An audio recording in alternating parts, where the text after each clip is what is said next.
So folks, the tennis is back on. Pretty cool.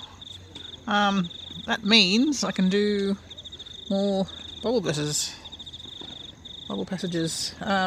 So we're up to Daniel chapter 6. Today is Monday the 15th of March, and it's just gone 8 p.m.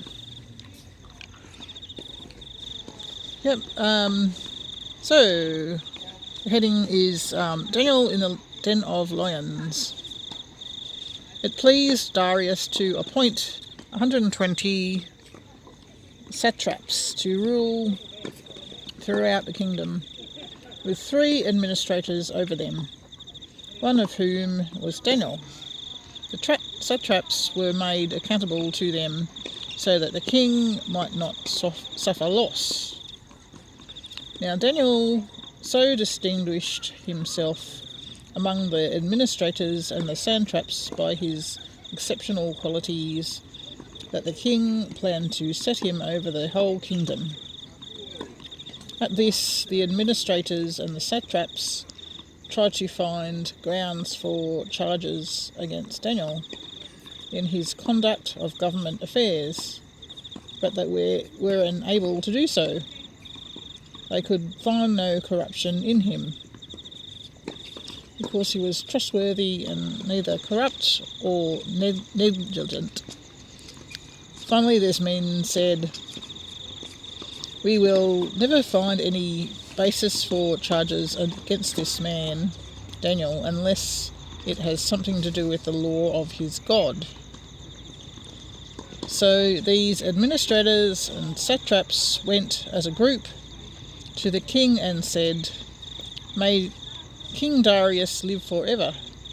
The royal administrators, prefects, satraps, advisors, and governors have all agreed that the king should issue an edict and reinforce the decree that everyone who prays to any god or human being during the next 30 days, except to you, your majesty, shall be thrown into the lion's den.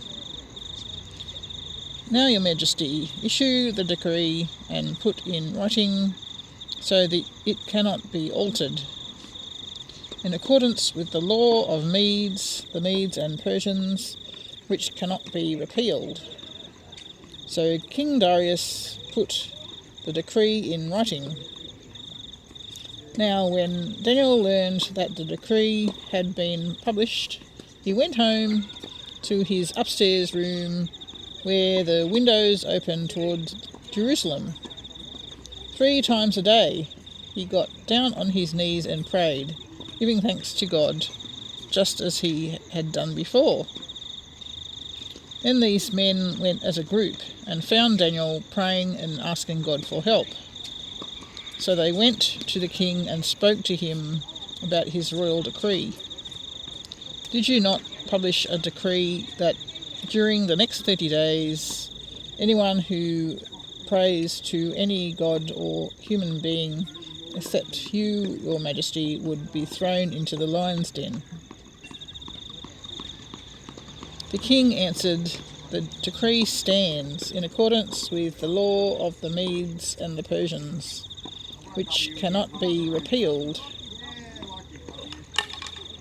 Then they said to the king, "Daniel, who is one of the exiles from Judah, pays no attention to you, your majesty, or to the decree you put in writing. He still prays 3 times a day." When the king heard this, he was greatly distressed.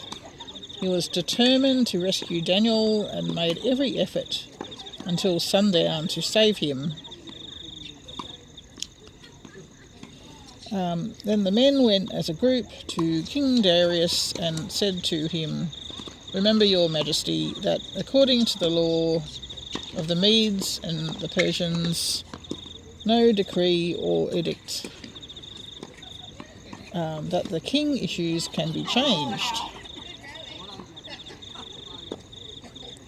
So the king gave the order. They brought Daniel and threw him into the lion's den. The king said to Daniel, "May your God, whom you serve continually, rescue you." A stone was brought and placed over the mouth of the den, and the king sealed it with his own signet ring and with the rings of his nobles, so that Daniel's situation might not be changed. Then the king returned to his palace and spent the night without eating and without any entertainment being brought to him, and he could not sleep. At the first light of dawn, the king got up and hurried into the lion's den.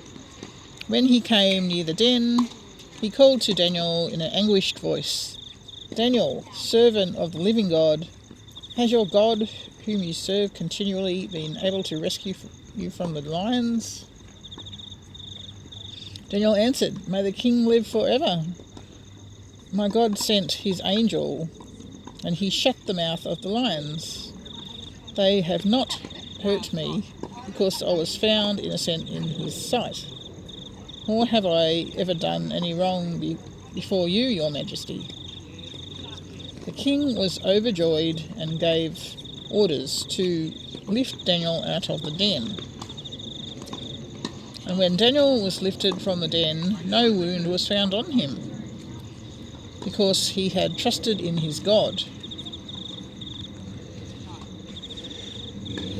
At the king's command, the men who had falsely accused Daniel were brought in and thrown into the lion's den, along with their wives and children. And before they reached the floor of the den, the lions overpowered them and crushed all their bones. When King Darius wrote to all the nations and peoples of every language in all the earth, "May you prosper greatly. I issue a decree that in every part of my kingdom people must fear and reverence the God of Daniel. For he is the living God, and he endures forever. His kingdom will not be restored, his dominion will never end. He rescues and saves us. He performs signs and wonders in the heavens and on the earth. He has rescued Daniel from the powers of the lions." So Daniel prospered during the reign of Darius and the reign of Cyrus the Persian. So that was Daniel 6, verses 1 through to 28 in the NIV version of the Bible. We're watching the tennis here at Beacon Park Leisure Centre. Pretty cool. Wollongong, Australia.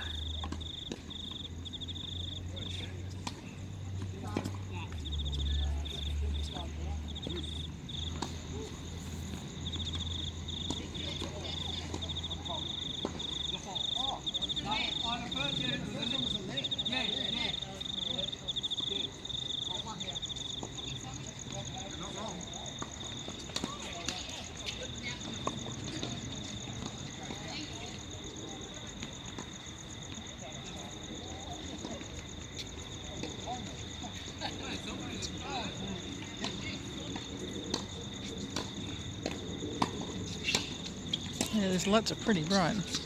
Really good.